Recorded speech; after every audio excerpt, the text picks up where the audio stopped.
Bismillahirrahmanirrahim. Duh, jangan pakai hadis deh dan segala macam. Nggak mungkin dia ngomong kayak gitu. Nikah tuh nggak punya modal, tapi ya bismillah aja lah.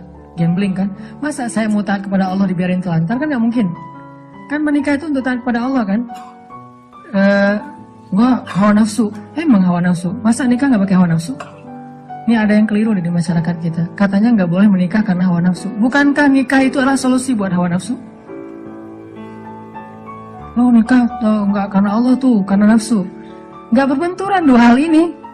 Tapi kalau dia menikah karena hawa nafsu dan ingin menghalalkan dengan terhormat hawa nafsu itu namanya karena Allah. Nggak ada cerita karena Allah berarti nggak melibatkan hawa nafsu. Nggak kayak gitu sih bahasanya. Sama kayak kita kerja nih. Lo kerja karena pengen gaji itu bukan karena Allah. Pengen gaji dan karena Allah itu nggak berbenturan. Kenapa kita pengen gaji? Karena kita pengen mendapatkan rezeki yang halal dan menafkahi keluarga. Dan itu semuanya karena Allah. Jadi nggak dibilang, gue jangan mengharapkan gaji, harapkan pahala. Pahala itu salah satunya gaji. Karena pahala dalam bahasa Arab nggak ada pahala, yang ada al-jaza, al-ajru. Al-jaza itu artinya balasan, al-ajru itu artinya upah. Upah itu bisa dalam bentuk kesehatan, bisa dalam bentuk materi uang, bisa dalam bentuk kebaikan di akhirat, bisa dalam bentuk terhindar dari api neraka, dan seterusnya. Itu al-jaza, al-ajru. Termasuk mendapatkan hak kita dalam sebuah pekerjaan. Nggak masalah mengharapkan, saya kerja di Telkomsel, kenapa? Gajinya gede. Nggak apa-apa. Selama yang kita dapatkan itu halal. Tapi kalau yang kita kejar gaji gede dan syubhat, apalagi haram, itu bukan karena Allah. Termasuk menikah. Menyalurkan, kenapa kamu menikah? Karena saya pengen menyalurkan kebutuhan biologis saya secara halal. Wah, nggak karena Allah nih, nafsu nih. Emang nafsu, emang kenapa? Bukankah Allah mengatakan litaskunu ilaiha? Apa arti litaskunu ilaiha? Supaya tenang, supaya jadi nyaman, gejolak di dalam diri kalian dengan cara kepadanya. Itu bahasa. Dan di Al-Mu'minun juga dikatakan, walladzina hum li furujihim hafizun. Kalau nggak bisa hafizun, maka dia salurkan. Gimana cara nyalurinnya? 2. Illa ala azwajihim. Yang kedua nggak usah dibahas. Yang satu aja. Illa ala azwajihim, kepada istri mereka. Bukan istri mereka, istri-istri mereka. Illa ala azwajihim. Kalau dia menyalurkan dengan cara yang lain selain yang dibolehkan kayak gitu, kata Allah, faulaika humul adun. Dan Allah nggak suka kepada orang yang melampaui batas. Jadi menikah karena Allah, karena saya ingin menyalurkan kebutuhan biologis secara halal misalnya. Makanya mencari yang sesuai dengan kriteria masing-masing. Kalau misalnya ada yang kriterianya harus yang Arab, cari aja Syarifah, Habaib apa. Kalau Habib perempuannya Syarifah kan ya. Atau saya pengen yang Oriental, pergi aja ke Korea lah atau ke Jepang. Saya pengen yang misalnya etnik, bisa di Indonesia misalnya. Ini mas selera, nggak masalah. Bukankah Nabi justru mengatakan memilih perempuan itu yang pertama justru fisiknya? Walaupun yang paling berharga bukan fisik, tapi tetap ditaruh yang paling depan. Karena itu yang ketahuan duluan kan. Kita nggak mungkin tahu kesolehannya langsung ketika awal ketemu, ini soleha banget nih, belum tentu. Ketika udah kenal dekat baru tahu ternyata dia rajin tahajud, rajin tilawah. Walaupun kadang-kadang kita ngelihat dia di Instagram postingan terakhir tilawah, alhamdulillah 1 juz hari ini misalnya. Bisa kayak gitu. Tapi rata-rata yang pertama dilihat fisiknya kan ya. Walaupun fisik banyak menipu sih, hasil editan segala macam. Pas ngeliat orangnya, lebih cantik dari di Instagram sih. Dia salah ngedit. Ini artinya teman-teman, kalau menikah itu karena Allah, kenapa takut? Bukankah Allah sendiri berjanji kalau mereka fuqara, apa arti fuqara? Nggak punya apa-apa. Kalau miskin masih punya apa-apa, cuma dikit. Kalau fuqara nggak punya apapun. Allah yang yughniyahumullah, Allah yang akan mencukupkan kebutuhan mereka. Oh, Allah yang cukupin, ya udah selesai. Nikah, datang, yuk nikah yuk. Nggak gitu sih caranya. Terlalu polos kayak gitu mah pasti ditolak lah. Adalah trik-triknya pasti teman-teman udah mempraktekkan, kalau enggak pasti status masih jomblo ya. Jomblo itu kurang kreatif menurut saya. Kalau yang udah nikah pasti kreatif banget, tahu banget cara-caranya gimana ya. Alhamdulillah berhasil. Setidaknya untuk dia berhasil setelah puluhan orang yang gagal misalnya. Kalau yang jomblo nih kayaknya harus latihan nih, belajar kepada yang udah nikah, nanti di kantor sambil istirahat sharing deh. Gimana dulu lu nembak calon istri? Gitu aja. Gimana gitu aja, tahajud dulu. Ya Allah yang membolak-balikan hati. Hati dia memang ada di dalam tubuhnya, tapi pemiliknya bukan dia, tapi Engkau ya Allah. Setahu saya nih, dia kayaknya hatinya ke si fulan. Dah saya mah gak bisa kecuali dia. Ya Allah, ya Allah, ya Allah. Akhirnya berhasil. Dan saya ngebuktiin itu banget. Saya sering bilang, saya itu bukan tipe istri saya loh. Sangat bukan tipe istri saya. Ada 4 hal yang pantang buat istri saya. 4-4-nya ada di saya.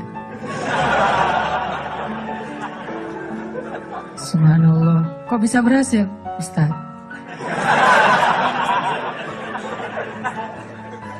Dia berdoa, ya Allah, jangan itu, jangan itu, jangan itu, jangan itu. Saya cuma berdoa sekali, ya Allah, please yang itu. Ternyata tiba-tiba ya, kelepek-kelepek, gak berhasil dia. Saya tanya, kenapa kamu milih saya? Bukankah 4-4-nya ada pada saya? Pertama, gak mau orang Sumatera. Katanya orang Sumatera itu keras. Saya dulu orang Sumatera itu keras. Orang Aceh, Sumatera, kuliah di Mesir. Nggak Mesir mah, Sumateranya Arab. Kan Arab juga ada Sundanya, ada Jawa ya. Sundanya Arab itu kayak Yaman. Itu Sundanya Arab, lembut-lembut. Sampai Nabi sendiri mengakui kan, orang Yaman itu hatinya lembut. Kalau Jawanya Arab itu yang ulet gitu kerja tuh Palestina. Karena Palestina itu terkenal dengan keteguhannya. Tapi kalau Sumateranya Arab, yang ngomongnya keras gitu, belak-belakan, spontannya luar biasa, itu Mesir banget. Di Mesir nggak ada ceritanya kita nunggu Damri, itu nggak ada. Yang ada ngejar Damri. Kita nunggu di halte, Damri ngeliat kita makin iseng tuh, dicepetin. Mahasiswa cepat begitu. Kita lari ngejar. Yang nggak biasa naik Damri itu mahasiswa Malaysia, karena mereka kan beasiswa dari kerajaan, sehingga dianjurkan jangan naik Damri, naik taksi. Tapi kadang-kadang mereka kehabisan duit juga naik Damri. Begitu turun, berlawanan arah, itu ngegelundung tuh. Kita di atas ketawa-ketawa aja, Malaysia. Bukan negaranya ya, orangnya karena terbiasa naik taksi, naik MRT. Dan kita mah Damri, dusak-dusakan. Kalau udah ramai di dalam Damri marah-marah, sallu ala Nabi, udah sallallahu alaihi wasallam. Cara paling sederhana mendamaikan orang di Mesir itu suruh salawat. Humar segala macam. Mereka kalau ngomongnya kasar tuh nyebutnya humar, keledai. Karena keledai itu kan simbol hewan yang bodoh di Al-Quran kan. Ya humar gitu dan segala macam. Humar, sallu ala Nabi sallallahu alaihi wasallam. Mulai lagi gitu. Tapi pas salawat mereka bisa cooling down dulu dikit. Saking menghargai Rasulullah ya. Kadang-kadang ada juga yang sambil marah. Sallu ala Nabi sallallahu alaihi wasallam. Di Mesir, orang Sumatera kuliah di Mesir, kebayang kan? Udah Sumatera itu mungkin agak keras, kuliah di Mesir. Jadi wataknya tuh terbentuk dengan 2 negeri. Alhamdulillahnya ketemu orang Jawa yang mungkin beda banget dengan Sumatera. Nggak mau dia orang Sumatera. Saya Sumatera. Sumatera Aceh pula. Dan Aceh di tempat markasnya GAM. Aceh PD. Dan itu kan GAM dulu banyak di situ ya. Terus yang kedua, nggak mau yang kulitnya dof.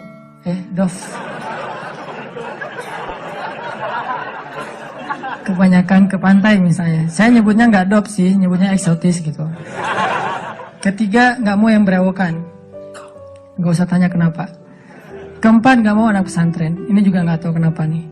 4-4-nya ada di saya nih. Ya Allah, please jangan itu. Ya Allah, saya pengennya itu. Kuat-kuatan doa. Ternyata doa saya lebih diijabah. Tadi kan, Ustaz. Pas ketemu sama dia, kenapa kamu mau sama saya? Padahal 4-4-nya ada di saya. Karena kamu punya yang kelima. Apa? Hati kamu. Nggak gitu sih ngomongnya. Yang jujurnya bukan itu mah versi jaim ya. Kalau versi jujurnya, kenapa? Karena kamu pelet gitu ya. Peletnya pakai apa? Pakai Al-Quran.